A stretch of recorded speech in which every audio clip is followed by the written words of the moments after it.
आम्ही पोलिसांच्याकडे मागणी केलेली की 24 तासाच्या आत तो आरोपी सापडायला पाहिजे होता, पण अद्याप अजून तसं झालेलं नाहीये. इथलं स्थानिक प्रशासन हलगर्जीपणा करतंय आणि त्या आरोपीचं नाव माहिती असून सुद्धा ते जनतेसमोर ते नाव सादर करत नाही. जनतेची दिशाभूल केली जाते.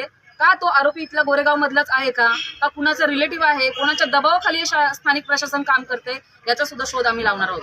आणि जर आम्ही त्यांना 24 तासाची वेळ दिली, 24 तासाच्या वेळेमध्ये जर त्यांनी आरोपीला पकडलं नाही तर सर्व समाजाच्या मोर्चाचे आम्ही इथं आंदोलन करणार आहोत. जोपर्यंत आरोपीला अटक होत नाही तोपर्यंत आम्ही इथेच ठिय्या मांडून बसणार राहणार आहोत.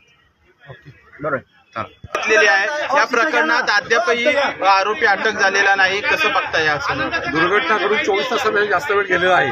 खऱ्या अर्थाने आरोपीला पकडण्यात यश यायला होतं, परंतु अद्याप प्रशासनाने पाहिजे त्या पद्धतीने घेतलेलं नाही. आम्हाला सर्वांची मागणी अशी आहे, 24 तासामध्ये आरोपीला अटक केली नाही या ठिकाणी संपूर्ण भारतात विभाग